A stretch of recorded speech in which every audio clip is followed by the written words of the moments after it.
जब दौर आता है तो इसके बाद से यहाँ से दर्शक भी बदलने लगते हैं और फिर वहां एक नई विचारधारा हम देखते हैं। श्याम बेनेगल और मणिकौल के रूप में जो एक बौद्धिक विचारधारा लेकर के आते हैं और समाज का वो वर्ग जिस पर कभी नजर नहीं गई, आपने उसके ऊपर अपनी बात रखी। मैं मुन्ना पांडे सर से एक खास तौर पे सवाल करना चाहूंगा कि आजादी के बाद का सिनेमा, खासतौर से 50 का दशक जब अपने समय के साथ टकराता है, किस तरीके से वो डील करता है राजनीति से होता हुआ, इसमें नेहरूवादी, समाजवादी और राजनीति के संदर्भ में वो अपनी बात रखेंगे। तेजस,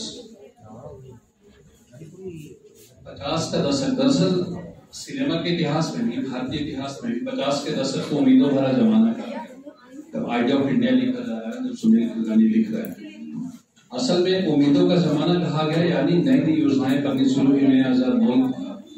और जब आप नेहरूवियन सोशलिस्ट मॉडल को कह रहे हैं तो नेहरू एक बड़े आइकॉन के दौर पे उभरे थे और सिनेमा उससे छूता कैसा रहता। लेकिन बच्चे अगर इधर भी बात करें, बड़ी इंटरेस्टिंग बात कर रहे हैं, बड़ा मजा आएगा आपसे गानों पे बात कर रहा हूँ। गाने आपने सुने हैं ना, आप ही तरीके से बात करूंगा। सिनेमा देखते कैसा भी बता दूंगा। तो सिनेमा के फलक पर दो बड़े चेहरे आते हैं उभर के इस 50 के दशक में। एक आते हैं गुरुदत्त और दूसरे आते हैं राज कपूर। गुरुदत्त एस्टेब्लिशमेंट के खिलाफ खड़े हो गए, यानी जो बनी बनाई परिपाटी है उससे दो चार हो रहे हैं। ये व्यवस्था जो बनी है नई आजाद, उसको कहते हैं कि बड़े क्रिटिकल तरीके से देख रहे हैं, प्रश्नवाचक चिन्ह के साथ। ये दुनिया अगर मिल भी जाए तो क्या है, एक महलों एक ख्वाबों ख्यालों की दुनिया, ये दुनिया अगर मिल भी जाए तो क्या है। लेकिन राज कपूर चूंकि उसके पूरे राज कपूर की मेकिंग पे, और ये अच्छी बात है 100वां साल चल रहा है, तो राज कपूर पे बात होनी चाहिए। राज कपूर के एक सिनेमा को मैं आधार बना के कहता हूँ कि नेहरूवियन सोशलिस्ट मॉडल कैसे स्टैब्लिश करते हैं। एक फिल्म आती है श्री 420, आप में से कईयों ने देखी होगी। मेरा जूता है जापानी, पतलून इंग्लिस्तानी। अगर आप पूरी तरीके से सिनेमा को एक अपना विजुअल टेक्स्ट रख लें और एक स्टडी मटेरियल के तौर पे देखें, तो आप देखेंगे कि श्री 420 की टाइटल क्यों होता है। श्री 420 यानी gentleman forgery. 420 Indian penal code की एक धारा है और उसके किरदारों के जब आप नाम देखेंगे, दरअसल सिनेमा को हम देखते हैं तो उसका चिन्ह शास्त्रीय अध्ययन बहुत जरूरी होता है कि दिखाए जाने वाली चीजें बड़ी तरीके से इम्पोज करती हैं अपनी बात को। तो पूरा का पूरा जो पलायन के दो बड़े सेक्शन हैं, बिहार गया कलकत्ते की तरफ जा रहा था हमेशा से, पिया गेले कलकत्ता है सजनी का कह लोग स्वर गूंज रहा था, और अवध गया मुंबई की तरफ। श्री 420 का नायक अवध से गया है, इलाहाबादी लड़का है, गोल्ड मेडल के साथ पहुंचा है, और वो जब जा रहा होता है तो दो छोटे शहरों के किलोमीटर देखता है कितनी दूर है, तो कुछ 20-30 किलोमीटर, लेकिन मुंबई के लिए लिखा है श्री 420 किलोमीटर। अभी 420 किलोमीटर को जब डिकोड करेगा तो पता चलेगा कि 420 किलोमीटर। अब यहाँ पे आती है राइटर की बात। अब चूंकि जो राज कपूर की टीम है वो सारे इप्टा से आए हुए लोग, इप्टा लेफ्ट का एक विंग रहता है, कल्चरल विंग, तो वो मुंबई को कैसे देखते हैं। नए आजाद मुल्क में जो हमारा आर्थिक क्षेत्र था, जो हमारी इकोनॉमिकल राजधानी थी, उसके लिए 420 शब्द का यूज, यानी या तो मुंबई 420 किलोमीटर है एक सीधा, या तो मुंबई पहुंचने की शर्त 420 हो जाना है, या मुंबई में घुसेगा वही जो 420 होगा, या मुंबई आपको 420 बना देंगे, आप तोड़ते नहीं है। तो आगे बढ़ता है तो उसके पहले कहता है चल बेटा जूता जापानी हम चलते हैं। अब तो जूता जापानी कहने का मतलब आप याद कीजिए थोड़ा पीछे कुछ साल पहले ये जापान को पूरी तरह से बर्बाद किया जा चुका था। पर्ल हार्बर अटैक के बाद जापान तैयार हो गया था, जापान पे अमेरिका ने अपनी एंट्री कर दी थी और हम इधर स्टेलवेल रोड बना रहे थे अरुणाचल में। सिनेमाई इतिहास में जब देश आजाद हुआ नया नया तो सिनेमा रूस तो घुसा ही, रूस की आइडियोलॉजी इसलिए घुसी कि राज कपूर को उसके बड़े पैरवी का करता है। पहला आदमी है जो सिनेमा को बाहर लेके जाता है स्टूडियो कल्चर से बाहर, और गुरुदत्त साहब स्टूडियो में डायरेक्टर के टेबल पे मरते हैं, रेफरेंस कागज के फूल। वो डिटेल में जाऊंगा। विजन पे एक फिल्म है, वेब सीरीज है, बहुत कमाल वेब सीरीज है मोटवानी की, उसका नाम है जुबली। आप उसे देख लीजिए, पूरी सिनेमाई हिस्ट्री और कैसे उस पे बाहरी ताकतें अपने इकोनॉमिकल अपने पावर और विचारधाराओं को इम्पोज करती हैं, वो बहुत अच्छे से आपको समझ में आ जाएगी। तो ये जुबली को आप नोट कर लीजिए, बहुत कमाल की फिल्म है। और राज कपूर का किरदार भी दिखेगा और प्रसेनजीत के रूप में गुरुदत्त का भी दिखेगा। तो खैर ये भी है। और दूसरा सिनेमाई हिस्ट्री भी दिखेगी, कैसे सिनेमा की शुरुआत होगी और कैसे स्टूडियो कल्चर से प्रसेनजीत का कैरेक्टर अपने भांजे की फील्डिंग करता है, तो वो सारी चीजें आ जाएंगी।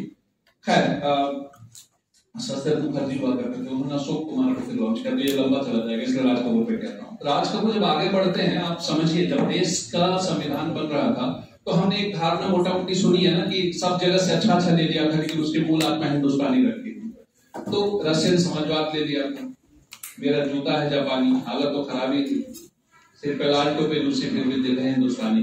ये चल रहा है, निकल पड़े खुली सड़क पे अपना सीना ताने मंजिल जाने, तो जहां भी जाएंगे गाना था। ये गाना यूं ही नहीं था।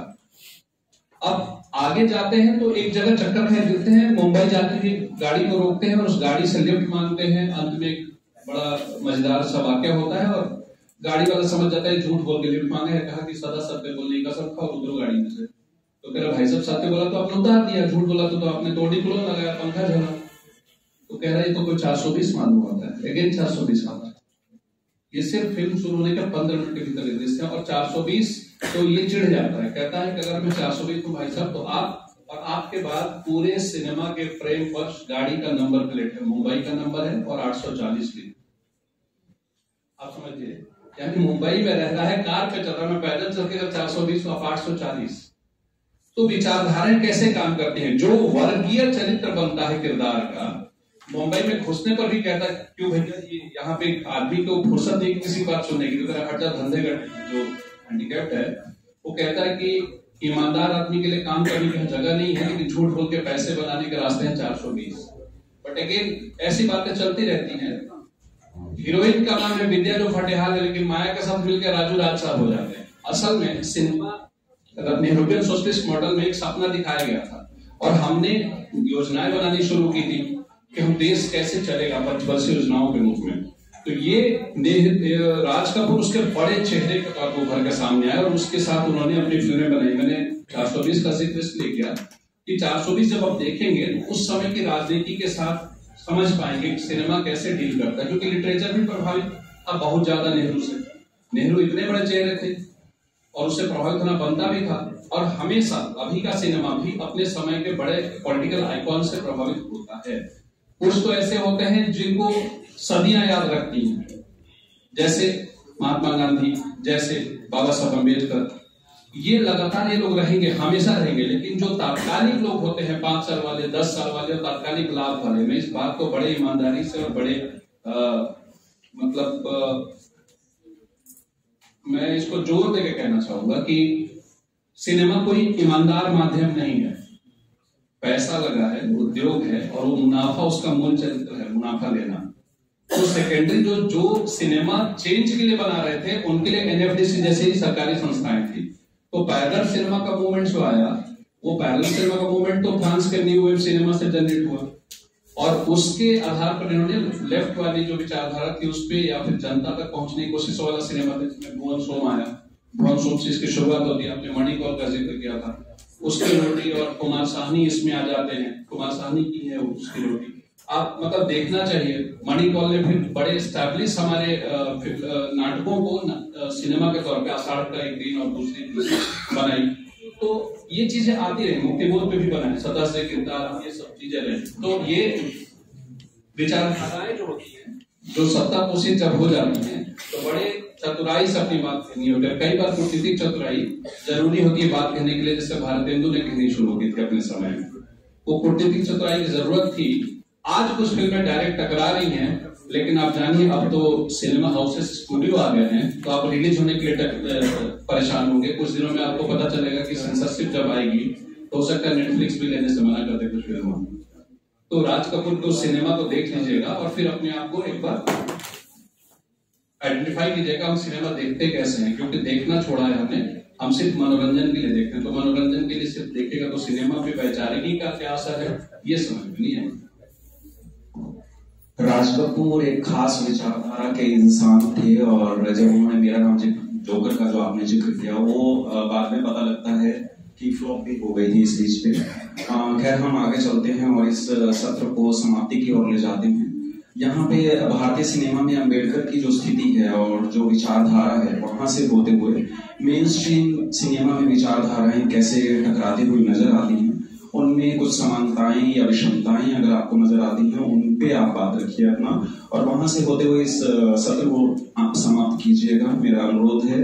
साल 2014 के बाद में खास तरह से जिस तरीके से सिनेमा बदला है उसमें नजर आया है कि प्रोपेगेंडा सिनेमा लोग बोलने लगे हैं उसको, दर्शक वर्ग जो है, तो वो क्या सिनेमा का भटकाव है या कहीं ना कहीं वैचारिकी को बदलने का कोई उपक्रम हुआ है या उसमें कोई टकराव भी है, और या फिर इतिहास की धूमिल छवि को उजागर करने का प्रयास वो लोग कर रहे हैं।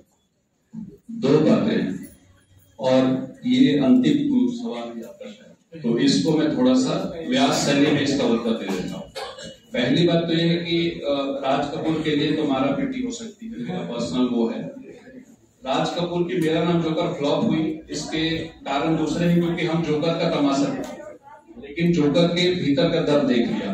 तो असल में जिसको दलित विमर्श करता है ना, दलित विमर्श क्या करता है, आपके जड़ीभूत सौंदर्य अभिरुचि पर चोट कर देता है और फिर आप छटपटा जाते हैं, यार ये तो देखा ही नहीं था। इसीलिए दलित विमर्श कहता है कि जाके पाँव में फटे भी भाई। और इसकी पीड़ा तो इतनी थी दलित विमर्श को उठने की कि लोगों ने कहा कि अगर पेड़ पौधों का साहित्य, ये ब्राह्मणों का साहित्य, ब्राह्मण बनियों का साहित्य बनिए लिखेंगे तो पेड़ पौधों का साहित्य कौन लिखेगा। छटपटाहट तो इस तरीके की भी थी। राज कपूर का सिनेमा नेहरूगंज सोशलिस्ट मॉडल का था, लेकिन आत्मवृत्तात्मक सिनेमा, और वो फिल्म जोकर बन के जब आते हैं तो उसके रेफरेंसेस होते हैं, उसमें भी एक नायिका रसिया से आती है, और जब वो चूम के वापस जाती है तो कहता है कि दारा सिंह के किरदार कहता है क्या कह के गई, तो कहता है पुराने गाने क्या दिला गई। और राज कपूर के सारे सिनेमा का रिकैप है उस गाने में, आप देख लीजिए। अपने पे हंस के जग को हंसाया, बन के तमाशा मेले में आया, हिंदू ना मुस्लिम पूरब में पश्चिम, मजहब अपना है हंसना आसान। तो नेहरू तो ट्रेवल कर रहे हैं आज तक, लेकिन आप विधात्मक फिल्मों में राज कपूर चश्मे के पीछे जोकर का दर्द दिखा रहा है। और मैं ये नहीं कह रहा हूँ, ये राज कपूर के ऊपर लिखी गई सबसे अद्भुत किताब आधी भाषा में प्रहलाद अग्रवाल कह रहे हैं, मैं उन्हीं से उधार ले रहा हूँ, मेरे रेफरेंसेस नहीं है। तो वह ये बात हो। दूसरा एक और बात है, इसमें फिल्मों की ऐसी गलत व्याख्याएं हैं। एक उत्तराखंड की लड़की के ऊपर कहानी है रामलीला वैली, उसको गलत कारणों से हम बहुत याद करते हैं, लेकिन सिनेमा फिल्मों में बात करता है तो आप ये समझिए कि तो उसमें आप जब देखेंगे तो शुरुआत ही होती है गंगा के गंदा होने से, और कहानी ट्रिपल कर जाती है। एक लड़की उतरती है, वो प्रतीक बन जाती है नदी की, और धर्म के सबसे बड़ी इलाके से हरिद्वार में, ऋषिकेश में चांडाल द्वारा बजाई जाती है। वुमेन स्टैंड का आदमी जो है पंडित है, वहां लूटने की कोशिश कर रहा है। आप देखिए ना, कलकत्ता पहुंचते पहुंचते कहां ब्रोथल पे पहुंच जाती है, और फिर वो जाके मिलन होता है। क्योंकि हम सुखांत वाले लोग हैं तो प्रतीकात्मक रूप में जब देखेंगे तो उसकी व्याख्याएं बदल जाएगी। अब जो बात है, अब आते हैं प्रोपेगेंडा फिल्म पे, सीधे कट टू शॉर्ट करते हैं। प्रोपेगेंडा फिल्म वाली लाइन मुझे थोड़ी ऑफेंसिव लगती है। जब हम नेहरू के जमाने में जब हम बूट पॉलिश बना रहे हैं, लड़का प्रधानमंत्री की खोज के लिए वहां तक जा रहा है, जब हम 14 के पहले के सिनेमा में राजस्थान से एक लड़का जाता है, हम कलाम राष्ट्रपति से मिलने की कोशिश कर रहा है, चाहे उसके पहले भी प्रधानमंत्री से मिलने की कोशिश कर रहा है, उसके यहाँ कुछ अत्याचार हो गया, हमारे प्राइम मिनिस्टर और तमाम चीजें। आप जरा सोचिए कि इसी समय मद्रास कैफे भी आती है जब प्रधानमंत्री राजीव गांधी की हत्या के बैकग्राउंड में एक ऐसा ऑफिसर जो सच्चाई जानता था, इस अफसोस में चला गया है वनवास में पहाड़ों में कि उसको अफसोस है कि मैं बचा नहीं पाया। आपको नहीं लगता कि प्रोपेगेंडा वो फिल्म नहीं है क्या? सिनेमा हमेशा राज्यासरी कला रही है, ये बात जान लीजिए। प्रोपेगेंडा फिल्म तो नहीं कहेंगे क्योंकि क्या है, आप हमेशा समझिए, मैंने कहा ईमानदार मीडियम नहीं है। अब तक आप बताइए कहां था? अब जैसे केसरी का सर ने जिक्र किया, सारा घाटी को पूरे संघर्ष को किसने बताया? हम शिवाजी को जानते हैं, लेकिन छावा अब संभाजी आते किसने बताया क्या कहानी? और या फिर तानाजी की कहानी किसने बताई क्या? अभी आपको ये भी पता होगा कि 1764 का बक्सर वार हुआ, लेकिन बक्सर वार के बाद आपको पता है एक छोटे से जगह पे फतेह बहादुर शाही नाम का एक छोटा सा जमींदार राजा 23 साल तक ईस्ट इंडिया कंपनी को खदेड़ कर रखता है, उसके ऊपर किसी ने कुछ कहा क्या? और श्रीयंत्र बांध के बीच में लड़ रहा था। जब हिंदू बहुल इलाका रहा ये पूरा देश, इसमें मैं किसी धर्म के ऊपर नहीं कह रहा हूं, लेकिन सिनेमा कैसे काम करता है, मैंने कहा कि आप एक लाइन जान लीजिए, वो बिल्कुल विशुद्ध बाजार और भावनाओं का व्यापार कर रहा है। अगर हीरोइन रो रही है तो पैसा जितना हीरो शाहरुख खान ने जितनी फिल्म में रोया सुपरहिट फिल्म है, हर फिल्म में, और आप इसको मेन स्ट्रीम सिनेमा में समझाते हो, जरा देखिएगा कि सिनेमा देखने के नजरिए को थोड़ा क्रिटिकल कीजिए, क्योंकि सिनेमा हमें बड़ा कल्चरली दीक्षित नहीं करता है, पॉलिटिकली मोटिवेट करता है, भावना बेच देता है ना, आप उद्वेलित हो जाते हैं, फिर भारत माता की जय नारे वगैरह। क्यों? क्योंकि लगा ये चीज अब तक नहीं है। क्योंकि लगान देखते समय मैं भी छक्का कैच होगा कि नहीं होगा, जब कैच होने के पास आया मैं भी सीट से खड़ा हो गया, तो क्रिकेट खेलता हूं, वो जो रस दशा जो हृदय में जो रस पर निष्पत्ति हो जाती है, ये सब क्या होती है चीजें कि आप, यही दौर है सबसे सुंदर कि आपके समय ओटीटी है। अगर आपको प्रोपेगेंडा फिल्म लग रही है तो भीमराव अंबेडकर साहब पे 20 फिल्में हैं लगभग, पंडिता रमाबाई पे 3 फिल्में कम से कम है। हम दरअसल सिनेमा देखते नहीं, कहते उस पर बात नहीं हो रही है। भीम गर्जना 90 में आती है, लेकिन अभी जय भीम आई है ना। आप ये सोचिए कि इस दौर में 7 फिल्में सिर्फ मराठी ने बनाई है। इसी फिल्म में, इसी समय में कोर्ट भी तो है मराठी की, जो इतनी बड़ी बात कर रही है। इस पूरे 20 सालों में आपको बताऊं, वो छोकरी से लेकर आक्रांत तक फिल्में ऐसी रही हैं जो सीधे सीधे सवाल पूछने वाली फिल्में रही हैं, लेकिन वो, मैं कश्मीर फाइल्स पे बहस हो सकती है कि वो सिनेमा है या डॉक्यूमेंट्री बनाई जा रही है, वो मेकिंग का सवाल फिर हो जाएगा।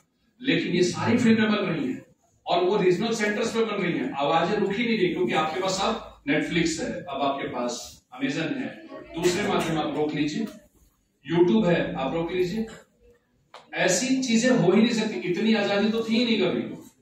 मैं हमेशा कहता हूं कि सिनेमा अपने बाजार को पकड़ता है और अपने बाजार के हिसाब से ट्रेवल करता है, और इस ईमानदारी को छोड़ दीजिए कि आपके लिए बड़ा वो लेके चला है झंडा मसाल, वो जगाएगा और तुरंत गायब हो जाएगा। और इसीलिए लोगों ने कहा कि अगर आपको 300 करोड़ किसी फिल्म से कमाए तो जिसके लिए बना लो उसके लिए बांट दो। आपको पता होना चाहिए कि जय भीम ने 20 करोड़ के आसपास का आंकड़ा छू लिया, लेकिन सूर्या जी ने जाके बांटा नहीं ना।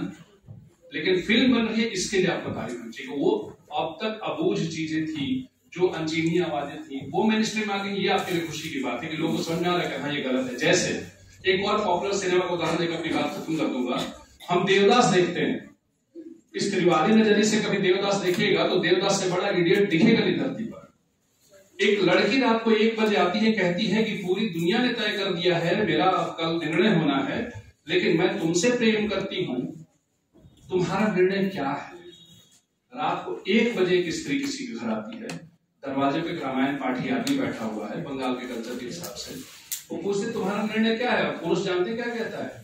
पुरुष कहता है मैं 30s की बात कर रहा हूं, जब ये लिखी जा रही है, जो फिल्म बन रही है। कहता है पुरुष की, बारो चली जाओ, इतनी रात को कोई देख लेगा तो क्या कहेगा? ये प्रेम में स्त्री का पक्ष है और एक पुरुष का स्टैंड है। और ये सवाल जब अनुराग कश्यप लेके आता है नया आदमी, वहां है जब एक फिल्म आती है इसी दशक में देवडी, तो देवदास की अलग व्याख्या हो रही है। उसमें यौनिकता के सवाल दूसरे तरीके के हैं, पारो अधिक मुखर है। और जब देवदास अपने निर्णय पे निराश हो जाते हैं और पलटते हैं, जब लौटती है हीरोइन उनको ठीक करने के लिए, पारो आती है, जैसे उसमें चंदा के यहाँ जाती है, चंद्रमुखी के यहाँ, तो बार वही प्रेम पुरुष फिर तलाश रहा है जो दुत्कार चुका है। तो ये मना करती है और जटा देती है कि मैं आई हूं इसलिए कि तुम्हारे प्रति एक देह बंधन कोई रहा होगा, उसके लिए मैं आई हूं, और इस कारण तुमको देख रहे कर रही हूं, अब चली जाऊंगी। आपको पता है देवदास सवाल वो पूछ रहा है जो 80 सालों से ये जवाब लोगों को जानना चाहिए। कहता है कि पारो तू ऐसा क्यों कर रही है? और ये 80 साल के इतिहास में पारो और देवदास के कहानी के वो आंसर उस फिल्म में आता है जब वो कहती है मैं तुम्हें तुम्हारी औकात बता रही हूँ, तुम किसी लायक हो। क्योंकि देवदास जीवन में निर्णय लेने के क्षणों में निर्णय ना लिया हुआ पुरुष है, और पुरुष ने हमेशा यही किया है। और जानबूझ के मैं ये बात इसी फिल्म के साथ यही खत्म करूं कि आज स्त्री दिवस है। पारो सबसे बड़ा सवाल वो पारो नहीं है आपकी जो दौड़ रही है रोमांटिसिज्म के दौर में, छायावाद के दौर में, कि नायक के पीछे भाग रही है कि गेट बंद हो जाता है, फिर वो की देवा और म्यूजिक और जादुई उसके 6 मीटर का लहराता हुआ पल्लू, ये सारी चीजें भंसाली वाली। वो सवाल वहां आता है जो चुपचाप दरियागंज, वो पहाड़गंज के होटल के छोटे से कमरे में कह देती है मैं तुम्हारी औकात बताई। पारो के सत्यदेवदास के लिए भूमिका लिखी शरद बाबू ने कि बहुत लड़के लड़कियों ने खूब रोया, खूब कुछ मरने को तैयार हो गए, कुछ कुंठा में चले गए, ऐसा काफी लोग रोते हैं। देव जी को देख तो आंसर मिल जाएगा, पता चलेगा कि जहां स्टैंड लेना है वहां पुरुषों ने स्टैंड लिया नहीं था। शुक्रिया मनोज सर, आपने जिस तरीके से जाके फटे न पाँव दिवाई वाली बात के बीच में, और उसी बीच में रस निष्पत्ति की भी आपने बात की। यहीं पर मैं आखिरी एक सवाल यहाँ से मेरे उपज रहा है मलखान सर के लिए कि वो इन स्थितियों को किस तरीके से देखते हैं। अम्बेडकर की जो विचारधारा नहीं दिखाई देती है और फिर मेन स्ट्रीम में विचारधाराएं जिस तरीके से टकराती हुई नजर आती हैं, और 2014 के बाद का जो सिनेमा है जिसे दर्शक प्रोपेगेंडा सिनेमा कह रहे हैं, उस पर आप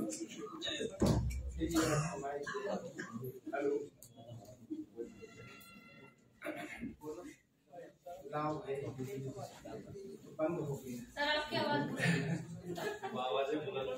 देखिए, ये संकेत कर रहा है कि हमें अब ये वार्ता बंद कर देना। कुछ छोटी सी बातों के संकेत रूप में कहते मैं इस शब्द को समाप्त ले जाऊं। मुझे आश्चर्य है कि जो हमारे प्रश्नकर्ता हैं वो उनका ध्यान इस ओर नहीं जा रहा है कि क्या सारे गांव खत्म हो गए कि मर गए कि क्या हो गया, कि कोई फिल्म गांव की ओर क्यों नहीं जा रही। ये बड़ा सवाल है। गांव किस संक्रमण से गुजर रहा है, गांव के ऊपर कौन सा शहर चढ़ा जा रहा है, गांव के भीतर कौन सा शहरी मूल्य गांव के ओरिजिनल मासूमियत को अधिग्रहित किए ले रहे हैं, इन पर कौन फिल्म बनाए। गांव किस संक्रमण, तनाव और द्वंद से गुजर रहा है, न वो इधर का हो रहा है न उधर का हो रहा है। कभी जमीन बेच करके शहरी हो जाना चाहता है, कभी शहर की घुटन से भाग करके अपने गांव में बस जाना चाह रहा है। और जो भयानक त्रासदी है उसे तो दर्ज ही नहीं करना। कहा जाता था कि यह देश गांवों का देश, इस देश की आत्मा गांव में बसती है। और आज देखिए 20% लोग अपने शोर में गांव को निकल के बैठे हैं और कह रहे हैं हम दोस्ती कर रहे हैं। मुझे आश्चर्य है, इसे अन्यथा न देखें, लेकिन आपको लोग का प्रश्न करना चाहिए था कि वो फिल्में जो कभी गांव की आवाज भी बनती थी और कहती थी पान खाए सनिया हमारे, सांवरी सुरतिया पे होंठ लाल लाल,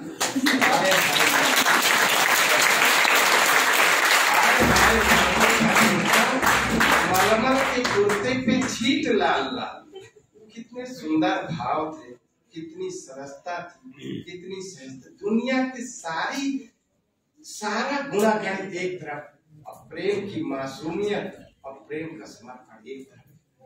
उसकी भी कोई कीमत है कि नहीं है। एक माँ जब बिना कोई चाह के सब कुछ त्याग के अपने बेटे का पालन पोषण करती है और वो बेटा इस देश का कर्णधार बनता है, निर्माता बनता है, या इसके इतिहास का हिस्सा बनता है, तो उसके निर्माण के पीछे उस माँ का भी तो एक इतिहास है।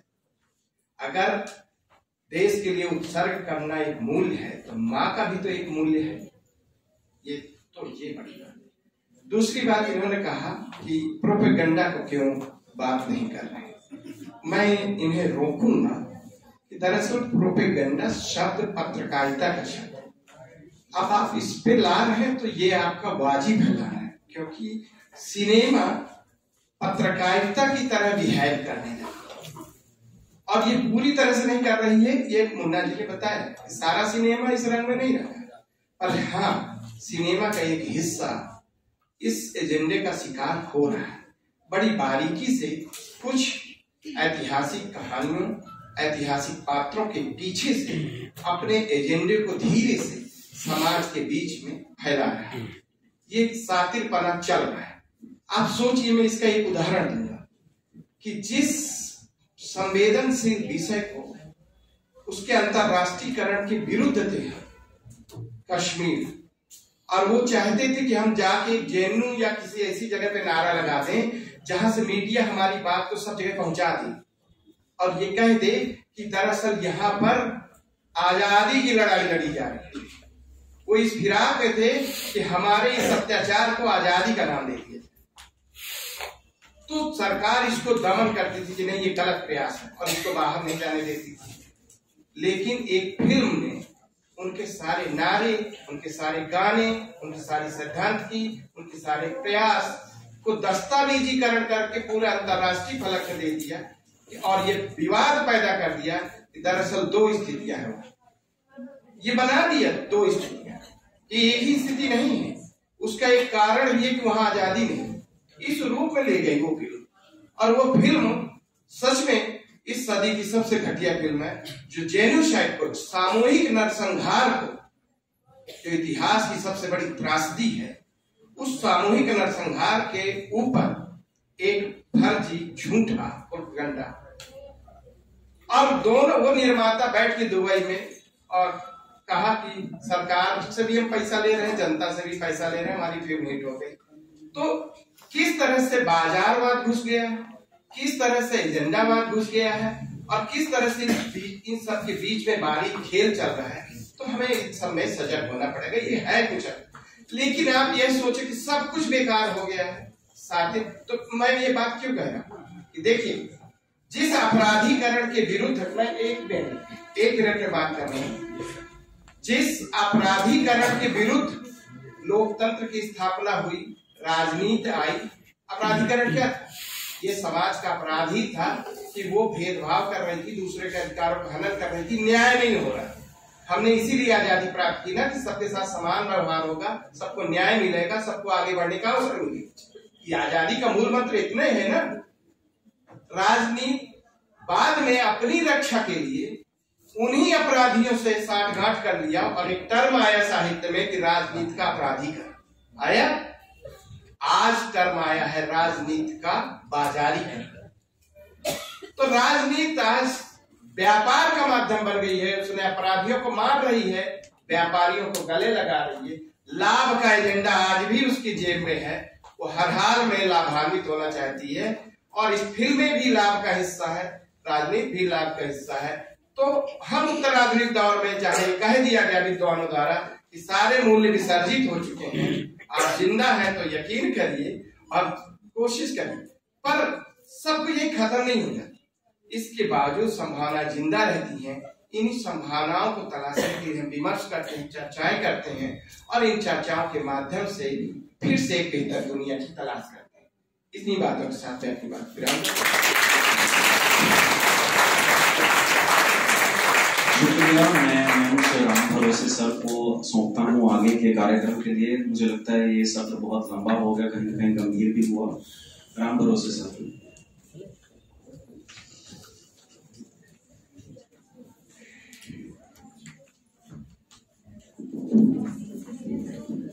धन्यवाद रमेश भाई। सत्र लंबा और गंभीर होना स्वाभाविक है, क्योंकि विषय हमारे ऐसे हैं कि उनको चंद शब्दों में या चंद समय में नहीं समझा जा सकता, ये संभव भी नहीं है। विमर्शों के सवाल बिल्कुल सटीक और बड़े विस्तृत ये समेटे हुए होते हैं अपने आप में। अभी जो सर ने बोला है कि सिनेमा ने जो रूप अभी बदला है, खासतौर से कोविड के बाद जो वेब सीरीज का जो ये जमाना है, वास्तव में इसने विमर्शों को बहुत तेजी से उभारा है सिनेमा के माध्यम से। तो जिस तरह से सर आप लोगों ने अपनी बात रखी और यहाँ पे हमारा सिनेमा को लेकर एक सोच डेवलप की, हमारी एक माइंड सेटअप बनाया, जो हमारे बच्चे यहाँ बैठे हैं इनके दिमाग में सिनेमा शब्द को बिल्कुल इतने विस्तार से आपको यहाँ, कल इन्होंने फिल्म देखी, आज चर्चा सुनी और बड़ी अच्छी चर्चा दादा फाल्के से लगाकर और छावा तक की जो इन्होंने चर्चा सब सुनी, तो ये कहीं ना कहीं इनके मानस पटल पर इसका प्रभाव जरूर पड़ेगा। बहुत बहुत धन्यवाद सर, आदरणीय मलखान सर और आदरणीय मुन्ना पांडे सर, मैं आपका आभार व्यक्त करता हूँ। धन्यवाद। इसके बाद अभी हमारे बीच में कुछ हमारे नए साथी भी यहाँ उपस्थित हुए हैं। डॉक्टर मुकेश गुप्ता जी हैं, डॉक्टर शर्मा जी हैं जो मरगुपुर से आए हैं, अर्चना वालिया मैम हैं जो भूपतवाला से आए हैं, तो और मेथोडिस्ट पोवल मैडम आई हैं और उनके स्टूडेंट आए हैं, तो बहुत बहुत आभार। कल भी आप हमारे साथ जुड़े थे, आपका बहुत बहुत धन्यवाद और बहुत बहुत स्वागत और अभिनंदन करता हूँ मैं अपने इस कार्यक्रम में।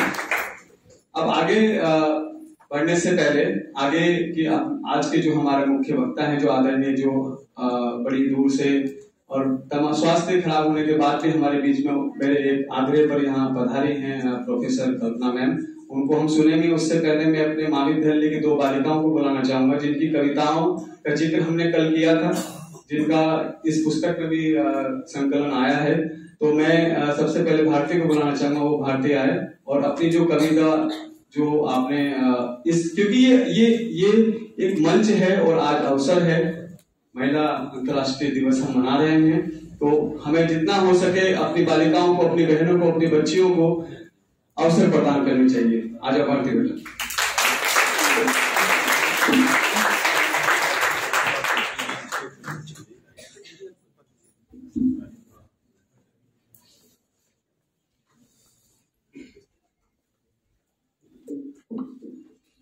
परम आदरणीय प्राचार्य महोदय, जिनके सहयोग से हमारा ये कार्यक्रम इतना अच्छी तरीके से आयोजित हो पाया, हमारे सभी अतिथिगण जो कल से हमारे इस आयोजित राष्ट्रीय संगोष्ठी की शोभा बढ़ा रहे हैं, और हमारे परम प्रिय डॉक्टर राम भरोसे जी, उनका मैं बहुत बहुत आभार व्यक्त करती हूँ।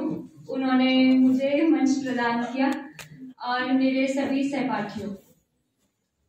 ये जो कविता है ये मैंने 15 अगस्त 2023 के लिए रेडी की थी, तैयार की थी, और इस कविता को मैंने कोई नाम नहीं दिया था। इस कविता का नाम जो तांडव है ये सर ने ही दिया, उसके लिए मैं सर का बहुत बहुत धन्यवाद करती हूँ सर।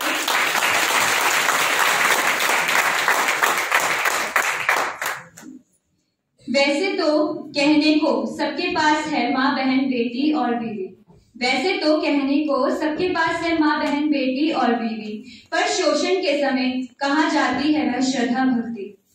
क्यों वो ढोंग रचाते हो जब नवदुर्गा को मनाते हो, क्यों वो ढोंग रचाते हो जब नवदुर्गा को मनाते हो, है चीख चीख कहती हर लड़की श्रद्धा नहीं सम्मान दो, श्रद्धा नहीं सम्मान दो। क्या लाभ उस श्रद्धा भक्ति का, क्या लाभ उस श्रद्धा भक्ति का, झूठे ढोंगी व्यवहार का, जिससे न सीख सके तुम पाठ मर्यादा और मान का। आज ना जाने कितने लोग वीरों का सम्मान करेंगे। यह पंक्ति मैंने इसीलिए जोड़ी थी सर क्योंकि ये 15 अगस्त के लिए मैंने रेडी की थी, तो सर इसी वजह से मैं इसे ऐसा ही रखना चाहती हूँ। आज ना जाने कितने लोग वीरों का सम्मान करेंगे, लहराएंगे तिरंगा और वीरता का गुणगान करेंगे। आज ना जाने कितने लोग वीरों का सम्मान करेंगे, लहराएंगे तिरंगा और वीरता का गुणगान करेंगे, पर क्या होगा कल, क्या है हिम्मत बतलाने की। कल ना यार बलिदान होंगे ना ताज तिरंगा होगा, कल ना यार बलिदान होंगे ना ताज तिरंगा होगा। जूते तले रौंदेंगे झंडा फिर धर्म जात पर दंगा होगा, जूते तले रौंदेंगे झंडा फिर धर्म जात पर दंगा होगा। अरे वीरों ने तो भारत माँ के लिए भी शीश कटाए थे, वीरों ने तो भारत माँ के लिए भी शीश कटाए थे, पर तुम दे गाली अपनी माँ को भी वृद्धाश्रम छोड़ाए थे, पर तुम दे गाली अपनी माँ को भी वृद्धाश्रम छोड़ाए थे। तुमसे ना बन पड़ी अपनी माँ बहनों की इज्जत भी, तुमसे ना बन पड़ी अपनी माँ बहनों की इज्जत भी, फिर किस मुंह से जय जयकार लगाते हो भारत माता का, फिर किस मुंह से जय जयकार लगाते हो भारत माता का। बस यही विनम्र निवेदन है, बस यही विनम्र निवेदन है कि ना कर मजबूर नारी को, यही विनम्र निवेदन है कि ना कर मजबूर नारी को, वह अबला नहीं है सबला है जो धार सकती पूरी सृष्टि को, वह अबला नहीं है सबला है जो धार सकती पूरी सृष्टि को। जब वह खड़ी होगी, जब वह उठ खड़ी होगी, तेरा ना नौमी निशान होगा, जाएगा जहां पाएगा उसे हुंकार भी ना सह पाएगा, जाएगा जहां पाएगा उसे हुंकार भी ना सह पाएगा। क्या भूल गए उन स्त्रियों को, क्या भूल गए उन स्त्रियों को जिनसे अंग्रेज भी कांपे थे, लेके देख परीक्षा नारी की, तू उत्तर से डर जाएगा, तू उत्तर से डर जाएगा। तेरी रूह भी थर-थर कांपेगी, भय का तांडव सर पर होगा। तेरी रूह भी थर-थर कांपेगी, भय का तांडव सर पर होगा। है वक्त अभी भी सुधर जा, है वक्त अभी भी बदल जा। धन्यवाद।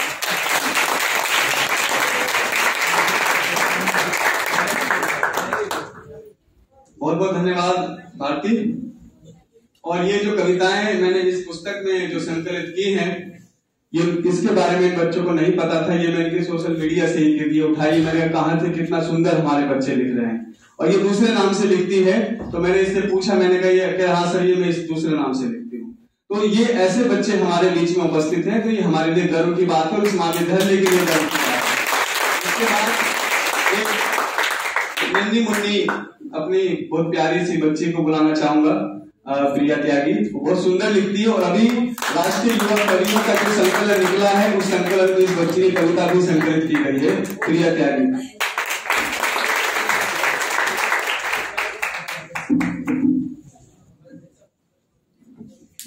आप सभी को मेरा शानदार नमस्कार। मेरा नाम प्रिया त्यागी है और मुझे इस कविता के बारे में ज्यादा कुछ मतलब पता है था कि सर की बुक में भी सर ने प्रकाशित की है, उसके लिए सर का बहुत बहुत ज्यादा धन्यवाद। ये इस कविता का शीर्षक है एक घर से दूसरे घर।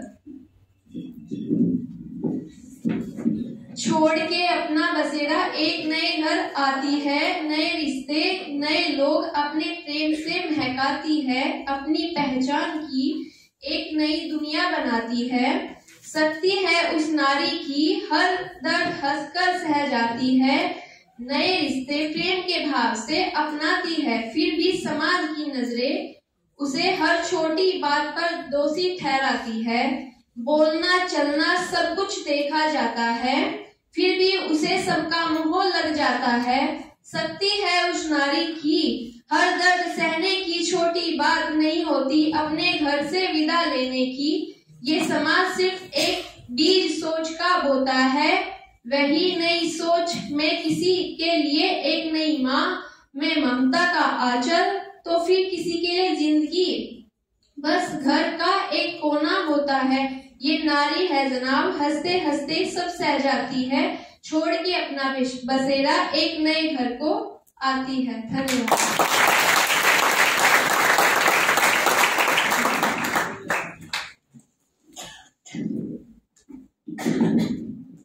बहुत बहुत धन्यवाद बेटा। आपका जो ये लेखन है, इसको आप और आगे धारदार बनाइए, अपने लिखते रहिए और इसमें समेटिए पूरी सृष्टि को। बहुत बहुत शुभकामनाएं। इसके बाद कविताओं के साथ हमारे एक बच्चे का एक रिसर्च पेपर भी छपा है, BA 3rd ईयर के बच्चे का, दूसरे खंड में। ठीक है, तो ये कम बड़ी बात नहीं है।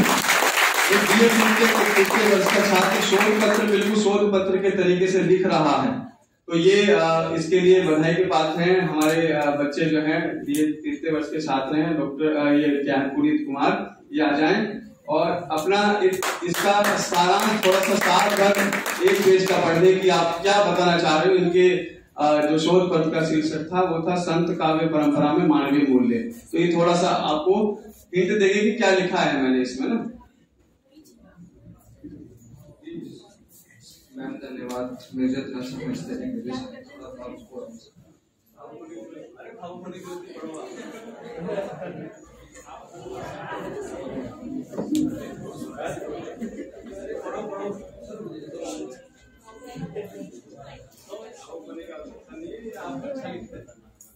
आपका अधिकार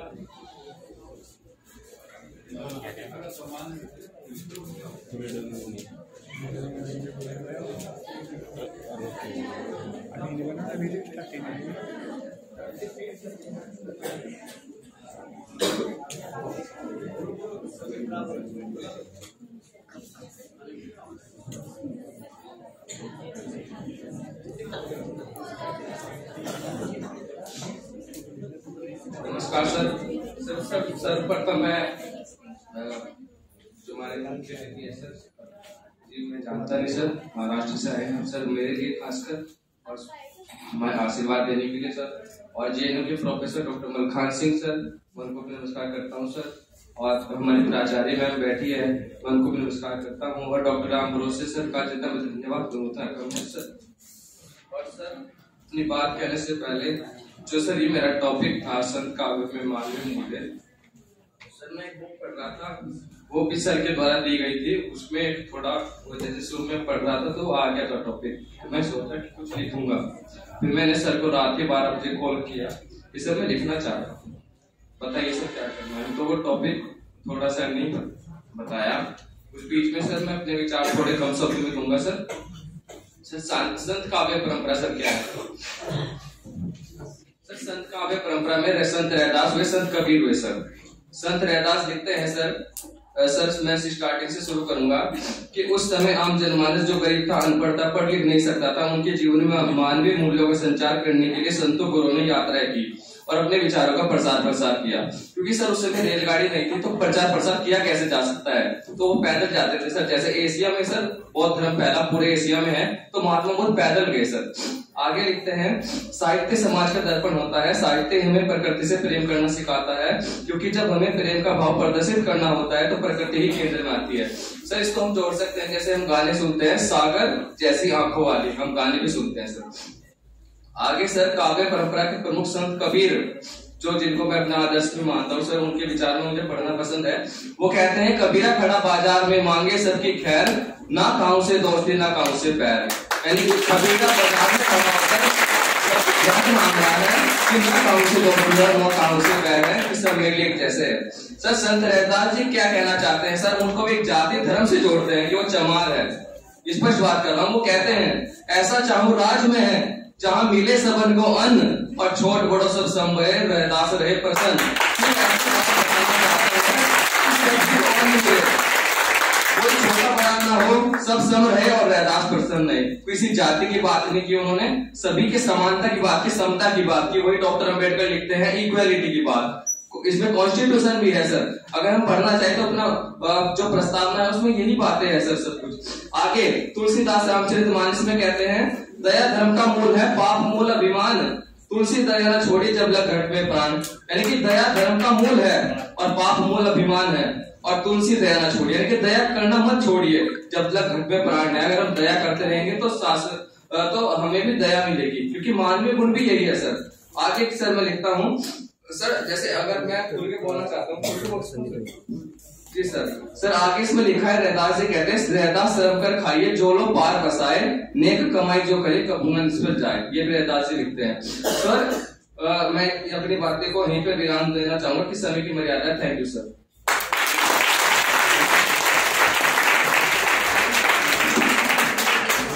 बहुत बहुत धन्यवाद सर।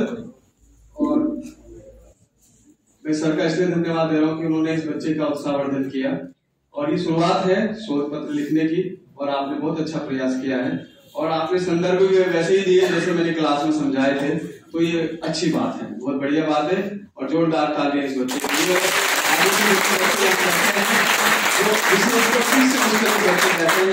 रिसर्च पे अपना काम अभी कर ही रहे हैं सब विषयों में, तो थोड़ा जरूरत है हमें रिसर्च कैसे किया जाता है उस पर हमें काम करना चाहिए।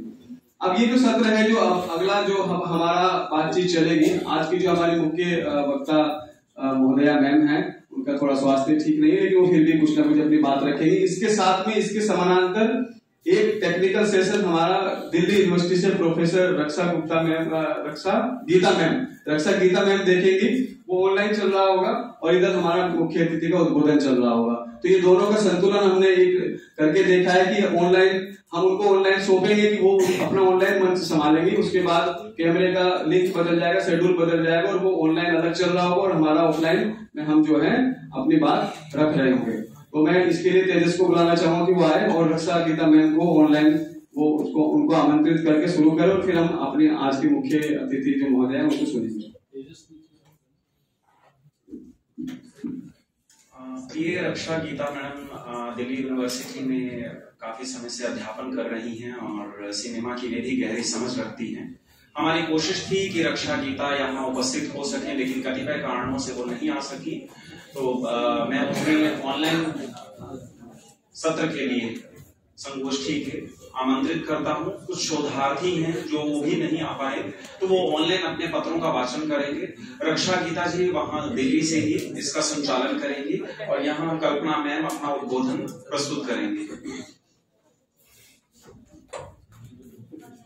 बहुत बहुत धन्यवाद। पढ़ा गया हमको जैसे पढ़ा जाता है कागज, पढ़ा गया हमको जैसे पढ़ा जाता है एक कागज, बच्चों की फटी कॉपियों का, चना जोड़ गरम के लिफाफे बनाने से पहले। देखा गया हमको जैसे कि कुफ्त हो उम्मीदें, देखी जाती है कलाई घड़ी अल सुबह अलार्म बजने के बाद। सुना गया हमको यूं ही उड़ते मन से, जैसे सुने जाते हैं फिल्मी गाने सस्ते कैसेटों पर ठसाठस भरी हुई बस में। ये जो कविता मैंने प्रस्तुत की है ये अनामिका की कविता है और स्त्री के मनोभाव कि उसको किस तरह से सुना जाता है, क्या उसकी स्थिति है। आज भी अनामिका आधुनिक युग की एक बहुत बड़ी कवित्री है, ये कोई पुराने समय की बातें नहीं लिख रही है, अभी की लिख रही है। तो अभी छोटा सा एक जिक्र प्रोफेसर मलखान सिंह ने किया था बच्चों को लेकर, एक उनके मनोविज्ञान पे छोटी सी सर आपने बात कही थी। तो एक शेर से मैं ये अगला जो सत्र है आदरणीय कल्पना मैम को सौंप दूंगा कि वो अगले सत्र में अपना वक्तव्य हमारे समस्त बच्चों के समक्ष रखेंगे कि बच्चों के छोटे हाथों को चांद सितारे छूने दो, बच्चों के छोटे हाथों को चांद सितारे छूने दो, 4 किताबें पढ़कर ये हम जैसे हो जाएंगे। तो बच्चों के जो मनोभाव हैं, बच्चों की जो मन की कोमलता है वो भी हमको समझनी चाहिए, वो भी हमारे विमर्श के अंतर्गत आता है। फिर अभी एक कविता जो भारती ने प्रस्तुत की उसमें एक वृद्धों की बात आई, तो वृद्ध विमर्श भी आजकल चल रहा है कि वृद्धों को किस प्रकार से छोड़ दिया जाता है। और एक वायरल भी हो रही है, एक इंस्टा पे एक वायरल हो रहा है कि एक 2 समधन मिलती हैं वृद्धाश्रम में, है ना, 2 समधन वृद्धाश्रम में मिलती है। वो क्या कि बहन तू कैसे, वो कहती जैसे तू। तो यानी कि तुझे जैसे निकाल दिया गया घर से ऐसे मुझे भी निकाल दिया गया। तो ये जो संस्कारों का ह्रास होता जा रहा है, जो मूल्यों का ह्रास होता जा रहा है, तो ये सेमिनार उस मूल्यों में परिवर्तन करेगा और हमें मानवीय मूल्य को ले जाएगा, ऐसे मुझे आशा है। हमारा ऑनलाइन सत्र चालू हो चुका है। अब मैं आदरणीय प्रोफेसर कल्पना मैम से निवेदन करूंगा। मैम कितने लेंगे माइक में? अच्छा ठीक है मैम, बहुत बहुत धन्यवाद मैम, आपका आशीर्वाद मिला, मैं हमेशा आपका आभारी रहूंगा मैडम। आपने